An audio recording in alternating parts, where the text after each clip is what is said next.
it really took going to Moula Hazrat and connecting to, first of all, in front of you is this epic scene. I mean, mumin, thousands of mumin dressed the same in front of Moula up on the takat. That itself is a dramatic, visual that leaves an impression on you.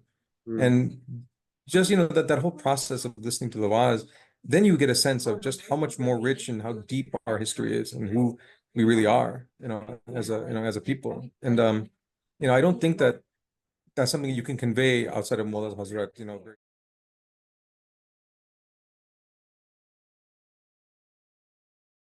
આજે આપના સાથે loss એન્જલિસથી Sheikh અઝીઝભાઈ પૂનાવાલા join કરી રહ્યા છે. પોતે અમેરિકામાં મોટા થયા છે, શિકાગોમાં બી રહ્યા છે, લોસ એન્જલિસમાં બી રહ્યા છે. અઝીઝભાઈ is a prolific writer, he is an academic, and a quite impressive resume છે, which I will ask Azizbhai to talk about. અને આમ રહી રહ્યા છે અમેરિકામાં, પણ હમણાં he is joining us from Nairobi. So, Azizbhai, thank you very much for joining us. અને please તમારું introduction થોડું આપશો. Yeah, shukran for having me. I appreciate the opportunity. Yeah, Apikidu, I've lived everywhere. We grew up in Chicago, had spent time in Houston, know what us Houston ma, know what us, Pachi Chicago ma, Pachi in LA and almost 10 years now also too. So we've been around. Yeah, I have a PhD in medical imaging, and I've been doing a lot of writing for years. Blogging since 2001 or even earlier, actually. And seen a lot of things. I mean, Ashara, Bete, America, that we've experienced firsthand. It's just been quite of an amazing change. Over the years. Of just that I've seen growing up. From where our Jamaats were and where we were to where we are now. And of course, everyone says that, but everyone experiences it too. I think that it's a true observation for everyone. But in particular, I feel like the experiences that we've had, there's a lot of change in the last, I think, especially the last 20 years. And so this has been quite an amazing time, to be, a mumin and to be, part of the global community that we have. So yeah, I guess I feel fortunate that to been able to observe all of this at a time in my life where I'm old enough to really understand what's happening. Whereas, when you're a child and you live through, interesting times, you don't really know what's happening. But I think that this is the ability to actually observe and understand what's happening has definitely shaped me as I've gone through those years. So yeah, I don't know if I have any more introduction to say about myself though, but yeah, I don't talk too much about myself, I guess. તમારી પેદાઈશ બી અમેરિકામાં? Were you born there કે did you move there as a I child? was born in 74 in Chicago. That's right. Yeah. So Yeah. what you were And saying, saying that living through an interesting time as a child and living through an interesting time as an adult, can થોડું elaborate એના બારામાં? Obviously you were living through an interesting time as a child, probably in retrospect ઘણું લાગતું હશે. I mean, I think that as a child, my childhood memories, of Jamaat, everything was kind of compartmentalized. I mean, there was, as a kid, you go to school, and you also go to masjid, or markaz at the time, and you didn't really, there was a definite distinction between the two. School mata mein aaka propero ne mein aam karo, masjid mata mein aaka propero aam karo, Lisan Dawada side, English on that side, though in my case, Lisan Dawada is never a strong suit, so, mostly English both sides, but I try. I think that as a child, you internalize what you see, as normal, and mahol, definitely is the most important thing for a child. What they observe is normal, and so for us, normal was, getting in the car every once in a while and sitting in the car for like an hour and a half through traffic to get to Markaz, and then and not really understanding necessarily why we were there, but just understanding that this is just something we did, and then Jagwani Rats, as a kid, we were always excited because for us, Jagwani Rat was candy. There wasn't really any real larger understanding of what it was. And maybe that's how it is for kids now too. I don't know. I didn't really, I was not aware of the changes that were happening in our community from the 70s to the 80s. I only really became aware of what was happening, how our community was evolving, when I reached college and beyond. I don't think that I really, if you ask me what our state of our community was in 1985 or 84, when I was 10 years old. Like, I don't know if I could tell you. I remember, maybe, I remember my father saying, "Chal aap mein Ashara se in Pune," and I remember not being able to go for some reason. I remember another Ashara. I remember a lot of Asharas at the Markaz, but I mean, I don't remember how similar that was to, to the current day. It was just, it's all very fuzzy because it was a long time ago, and I wasn't really, observing. I was just going with the flow as a kid, you know. In retrospect, I mean, I would say from like 2009 onwards, which is when I really started going, Maulana Hazrat every year. I think my first Ashura, the first Ashura of my current streak, with Moula every year was, I think, 2009, Colombo. And so, alhamdulillah. And, you know, that Ashura I remember very well because, I was traveling alone and I was, and I was really kind of just, really observant, Nana Bachao, so I mean, with me at the time, like, to take care of. So I was able to really kind of, see everything and, kind of really notice things for the first time. And that baseline, that was Burhanuddin Mullah Ashara, there was, obviously Ashara is very similar, the Tazeen and the Bayan and like the structure. But I mean, I also remember that, we didn't really have, today everything is much more structured, like Hamna Karambo si waste, there's a betak and Ano has to be betak chain. I guess the point is that, just even in the short term, we've seen so much change. And I don't know how to, and when I compare just the last 10 years of change, and then I try to think about what it was like in 2009, that first Ashura that I really was paying attention, it's hard to really say. It's easier to say what's similar. It's easier to say, the Adivas Mahabayan Taiche, then Aka Prapere, Majlis Shuru Taiche, that flow is easy to identify the similarity. But every year, what's normal changes a little bit by bit. And I think that, we just adapt to those little changes and it kind of becomes normal for the next year. So it's very difficult to really get a sense of what changes, from over time, especially if you're living through it, unless you take really good notes or, have a journal or something and you read it to yourself later. Well, I don't know. Thoreau, I'd like to backtrack. Jamea 2009 में जो first time Ashara किडेला Burhanuddin Mullah साथे, and that was a time where you were really able to pay attention to. Thoreau मजलिस पावलना बारा माने aim, can you थोड़ा elaborate कर सकते? हमना आप आसपासना structures નું એક બીજી વાત છે, પણ the majlis itself and the experience of sitting in the vaz and any થોડી વાત કરો છો? Yeah, it was difficult. It was a very difficult experience because Ambito, Manuto, my comprehension was quite low, of Waz. I had done a lot of sabak. But Waz, especially Burhanuddin Mullah's Waz, was kind of at a very poetic, high level, that was difficult for me to really kind of follow. And so for me, it was more kind of following along the emotional beat, of the Waz. The Waz has a kind of rhythm to it. It has a kind of a flow. You react more to how Moula is saying something, than almost to what Moula is saying. And I remember, just letting myself kind of just be kind of carried with that, and it was like the first time I was really able to kind of let go, in such a big crowd. I mean, I was in Houston at the time, and I was living, and or maybe we had moved to Wisconsin. I'm in Yadnati.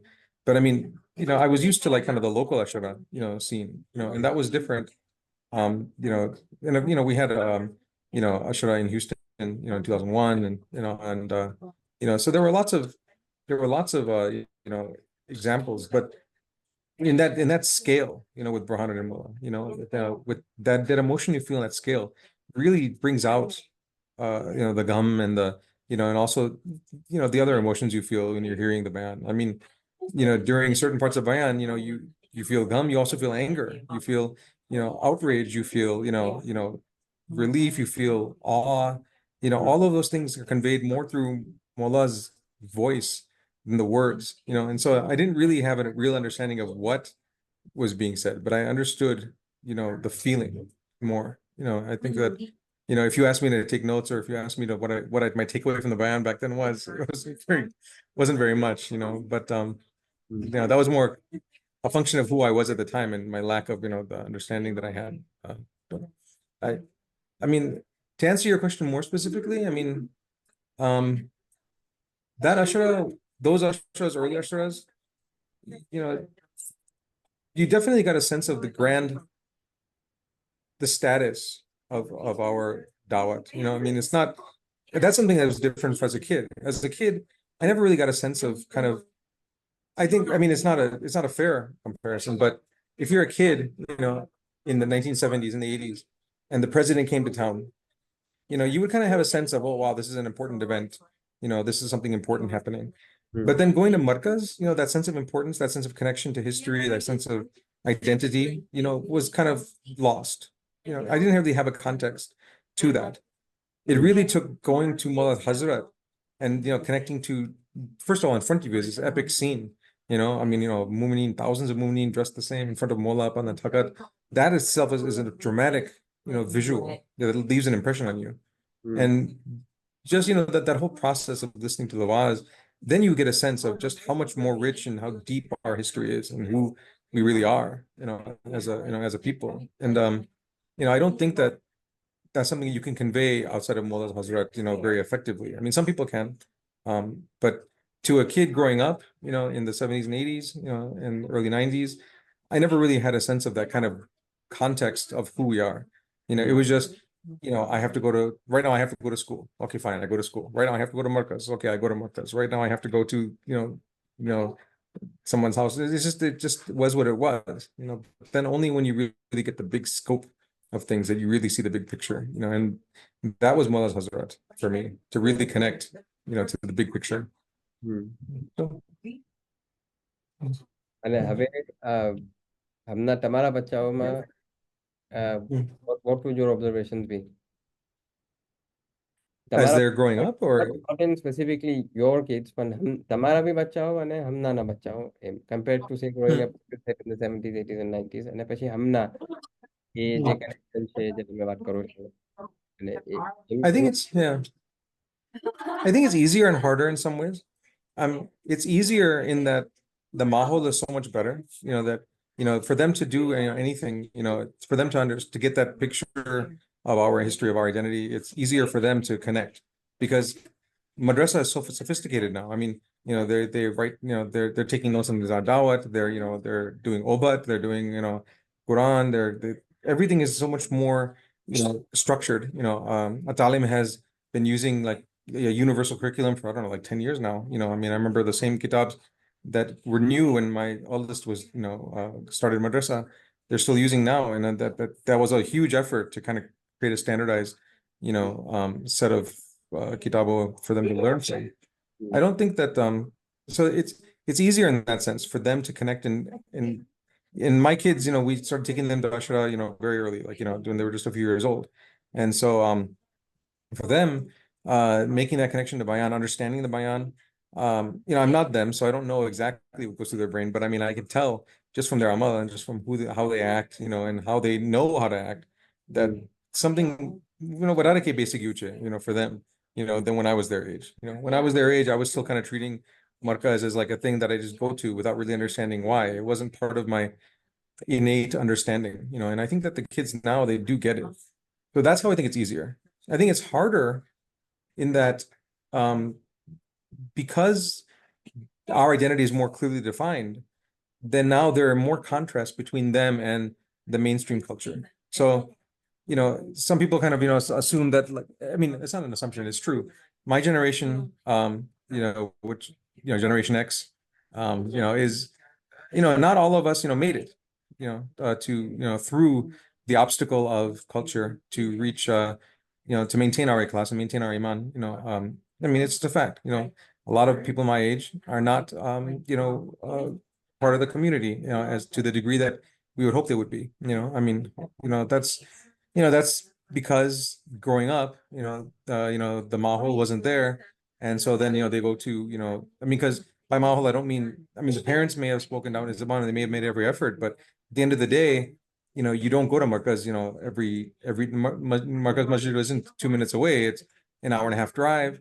To go there is a big production, you know, every day, day in and day out, you're not, you know, you can't get photos of, Moula from, on your computer. You can't, we don't have nice frames, of, showing, Moula Nas, and Rosa Taira. We don't have, Instagram channels. We didn't have any of that.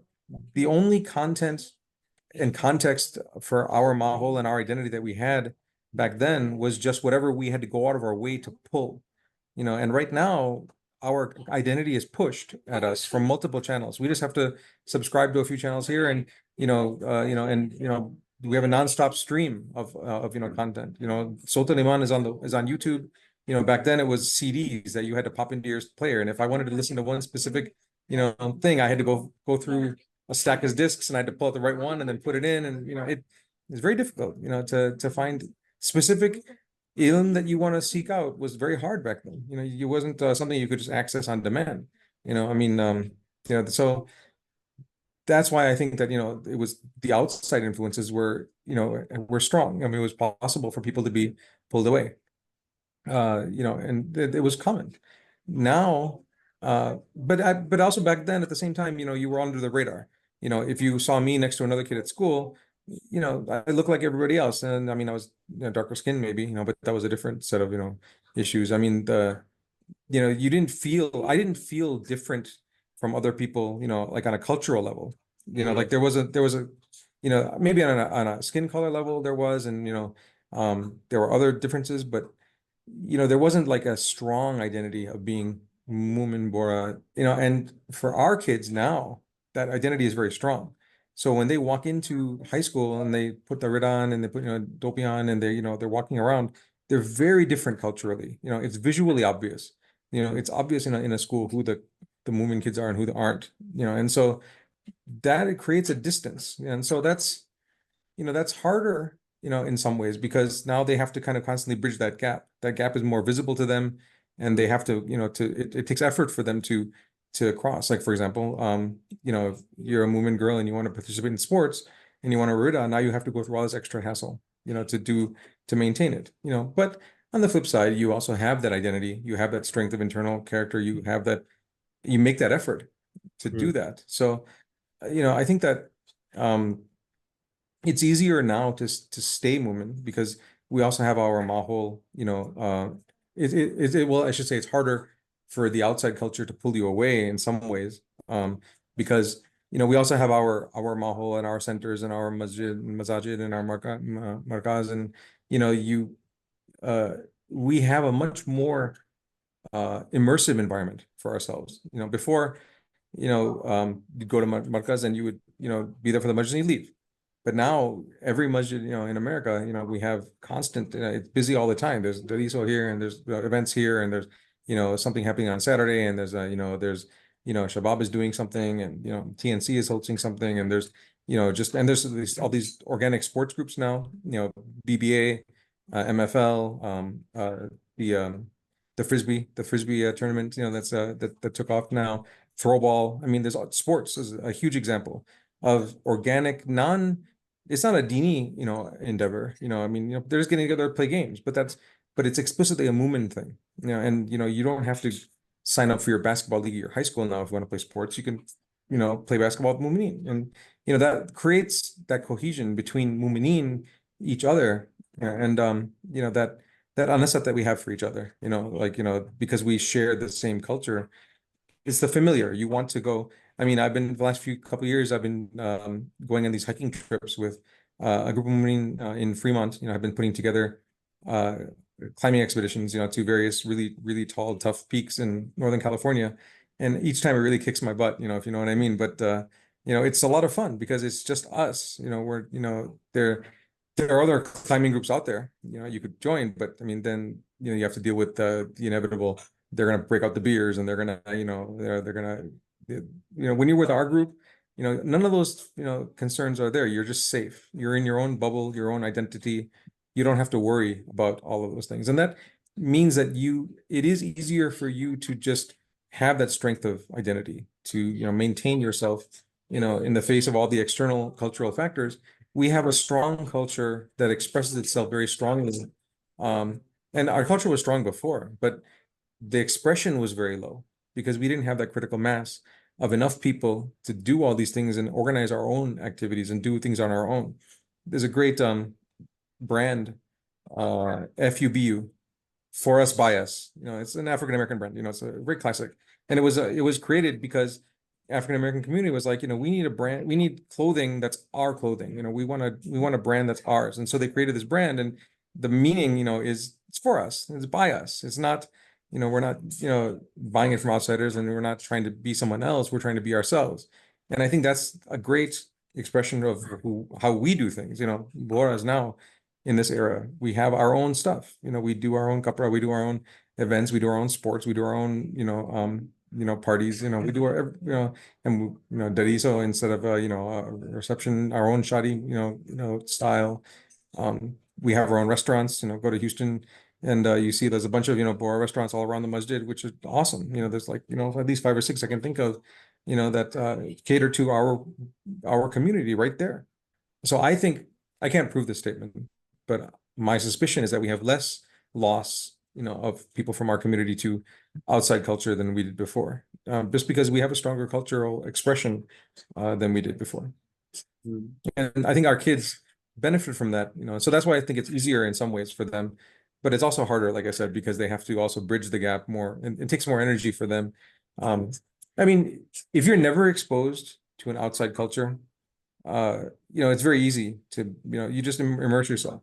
The challenge is when you are faced with an external culture that is appealing, then you feel that pull, and then you have to constantly make that decision. Do I, on everyday things, whether it's what you eat, how you dress, where you go, who you spend your time with, you're always making this decision, us or them, us or them, us or them. And sometimes, if there's a very strong them, sometimes you want to hang out with them. Why not? There's nothing wrong with, spending time with, other people. But the fact that there is a them, means that you're constantly exposed to that choice and that decision-making process. So that requires mental energy, requires cognitive effort. It requires, confidence in your own cultural self to say, I would rather hang out with mumin, and go here versus there. Or alternatively, if you decide you're going to go with non-mumin somewhere, say, you're going to go to a work event, and spend time with your colleagues, that's a valid choice. It's great, alhamdulillah. But when you do that, then you have to, then you go there, and then some of them are going to order alcohol. Some of them are going to want to, talk about, it just, you have to kind of compartmentalize part of yourself and still remain engaged. You're talking to your boss, and your boss is drinking beer. You're going to have to kind of be able to converse with that person, and ignore one thing and focus on the other. It takes effort, and we all learned how to do that. I think that it's made those of us who grew up here very strong in that sense, except for the people who aren't, I mean, there are some people who, get exposed to that and then, go astray, but others, are the ones who don't, have kind of developed this mechanism that lets them say, okay, I can be A, and I can talk to B, and I can stay A, without it affecting, the strength of my identity. And that is difficult. I think that's something that our kids have to do all the time. And we don't really realize it, how much effort it takes, how much energy it takes for them to constantly do that. And we make it easier for them by creating our safe spaces that are fully us, by us, so that way that reinforces their identity, but they can't stay in that bubble forever. They have to sometimes leave that bubble, right? They're only in that bubble during madrasa and during functions, but then they go to school, and that school is very different. It's a very different environment. Go to any middle school right now, and I mean, they have all these problems, drugs, they have, middle school. I'm not talking about high school. I'm talking about, younger. They have all the same problems that, that the older kids have. And our kids have to navigate that landscape. And they do, alhamdulillah. I mean, they're able to navigate the landscape there, and they don't, most of them, I mean, obviously, Moula has pointed out that Muharramat is an issue, and, we have to be vigilant, but, and that it's not a question of no one does it, but I think that, I think our success rate, because we have a strong identity, because we have a strong culture, because we have these refuges of our identity and our culture, for safe spaces of our own, that when we venture out, when our kids venture out from those, they have, they have that internal core to rely on, that hopefully gets them through that challenge. Mm. So would it be fair to observe કે જે હમણાંનો જે struggle છે અને પહેલાનો જે struggle છે, would it be fair to say that it is kind of reversed where there when you were growing up the markers had to pull you, so to speak? એક આમ પુલ હતો અને એ પુલ તમને એફર્ટ કરીને આમ જવું પડતું હતું, અને હવે ત્યાં એક માનામાં ઉલટું થઈ ગયું છે કે આ ઘણું સ્ટ્રોંગ છે અને બહાર વાસ્તે તમને થોડો એફર્ટ કરવો પડે છે.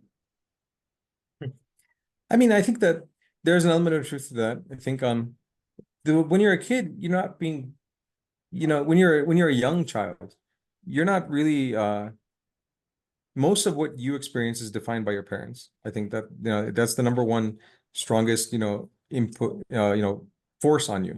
So if you're being pulled by anyone, it's your parents, and if your parents pull you strongly away from, this thing that they say is bad, then you're going to internalize that that thing is bad. If something is, for example, alcohol, let's use alcohol as an obvious example.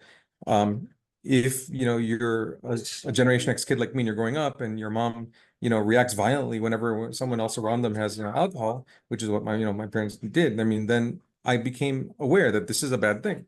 But other people I know, their parents, kind of made the, kind of didn't react as strongly. They would be like, well, and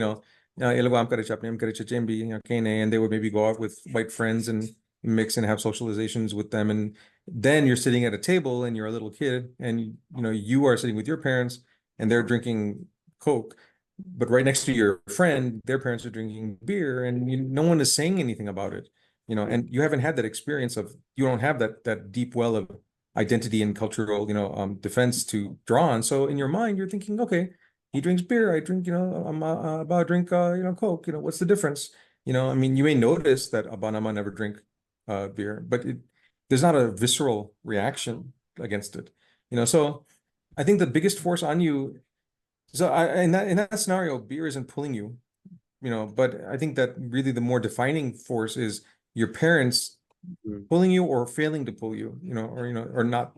Failing is not necessarily the right word, because in the defense of every parent who immigrated here in the 70s, I mean, it was hard. They had nothing when they got here, and all of them had to survive, and some of them made some choices and others made different choices. And it's not, it's very easy to sit back with the luxury of 40 years later, 50 years later, and say, well, you should have done this. But being at an age now where I'm much older than my parents were when they moved here, I can understand, why, anyone in their position, would have to make tough choices and have to struggle, and decide for themselves what's important, what isn't, and I think every parent, mine, my friends, the ones who are in, the ones who are out, every single one of our parents had to make some compromises, of some kind, and it was different from a person to person based on their life and their situation. So nowadays, the pull of the outside culture is stronger, and there's a lot of reasons for that. Maybe part of it is social media, part of it is mass media, and media in general. I mean, whether it's social or mass, broadcast, it has an effect because it's designed to pull you in. So that's the pull now. And the parental pull is still there too, and the parental pull is enhanced now than it was in when my parents were my age. They nowadays parents have lots of tools to help them pull.